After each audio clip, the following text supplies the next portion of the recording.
Continental Conference of Colored Peoples, so-called colored peoples, in the history of mankind.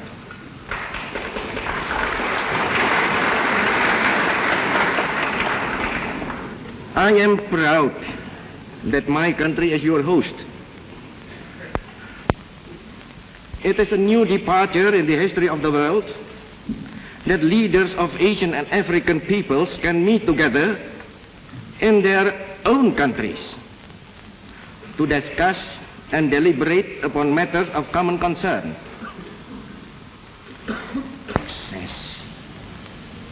In spite of diversity that exists among its participants, let this conference be a great success. Yes, there is diversity among us. Who denies it? Small and great nations are represented here, with people professing almost every religion under the sun: Buddhism, Islam, Christianity, Confucianism, Hinduism, Jainism, Sikhism, Zoroastrianism, Shintoism, and others. Almost every political faith we encounter here: democracy, monarchy.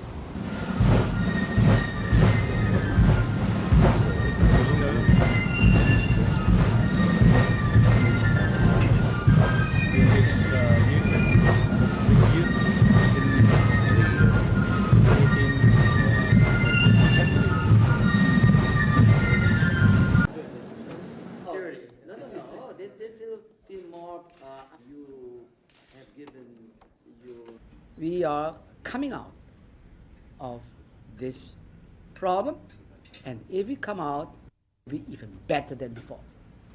Because we are going to learn from our mistakes and also from others' mistakes. And the best thing is to convince that you have to change if you have to face that problem and if you have to solve it. And indeed, time is money. And because of that, we are not allowed to waste our time.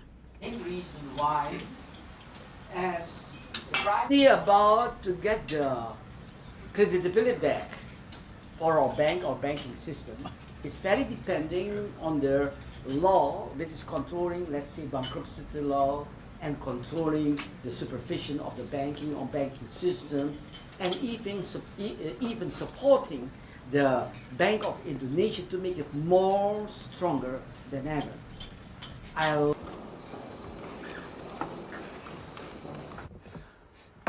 I think the decision, first of all, is one for the Indonesian people and government to make. And I think every country has to decide how to resolve the tension between the pursuit of a particular case and the desire for the reconciliation of people and to go forward. And I think that that's a decision the President has to make, and we ought to support anything that he's trying to do to build democracy and to take Indonesia into the future. Leader of the world's third largest democracy, and we're very encouraged by that. We will use law, of course. We will like to know whether he is guilty or not according to the law. But after that, we'll pardon him because of two reasons. First is that he was our president, so we have to be careful about this for the future generations. Second thing is that you know that it's not easy because Mr. Suharto still has big followers, so we have to be careful not to, let's say, topple the car. Well, thank you for this. Indonesia and the Minister of Foreign Affairs of Australia. Not under any pretext interfere in the internal affairs of the countries from which the problem is originated, let alone intervene or insist our will to eradicate those causes.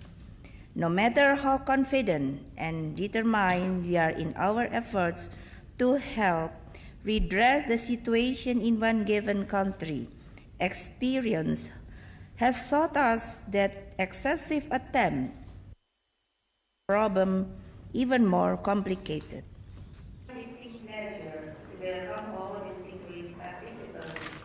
In this rapidly changing world, there are factors that make unilateral action ineffective. Rather, it only provokes negative judgment from others. A valuable lesson we should learn from this phenomenon is that we need to work together to address the root causes of the problem.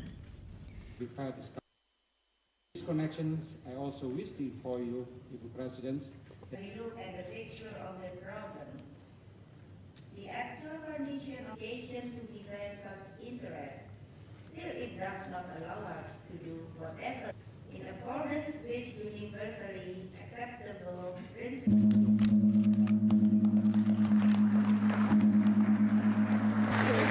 Mr. Wahid from Foreign Ministry Department.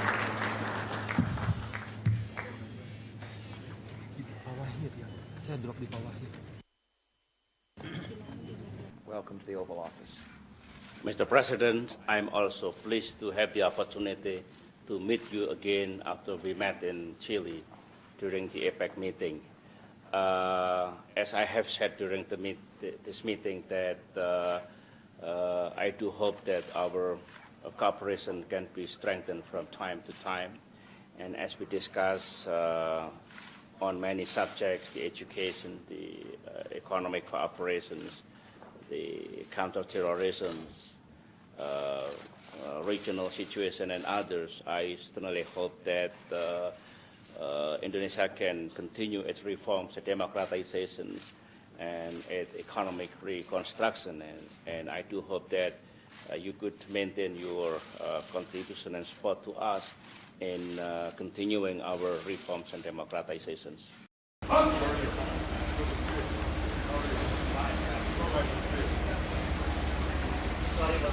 made it.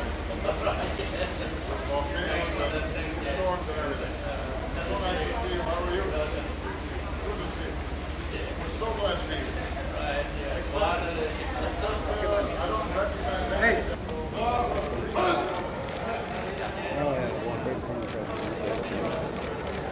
Oh, look at that.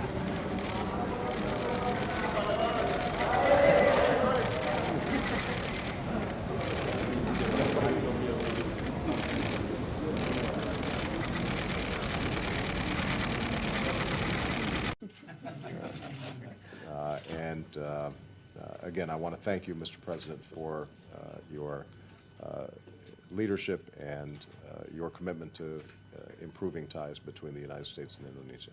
Thank you very much. Thank you.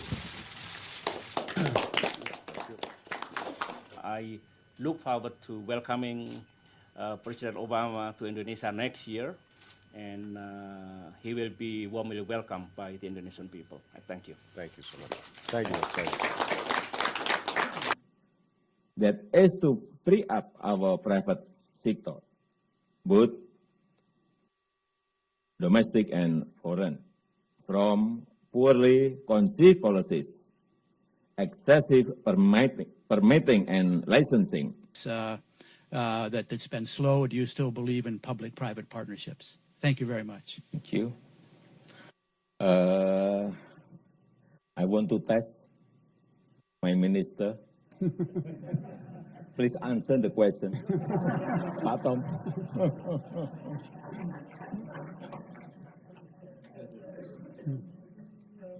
But don't speak longer than my speech. Thank you, Mr. President, Mr. Talbot, Congressman Sherman, ladies and gentlemen. So, Jim.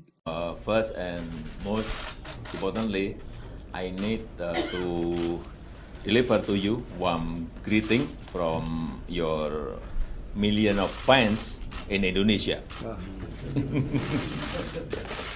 Thank you. They are only interested in one thing: when can they personally welcome you to Indonesia? We'll get there. We'll get there. That's a place I'd like to go, actually. I can get into serious trouble if I don't bring back some good news for your million of fans in Indonesia. Okay. Second, I want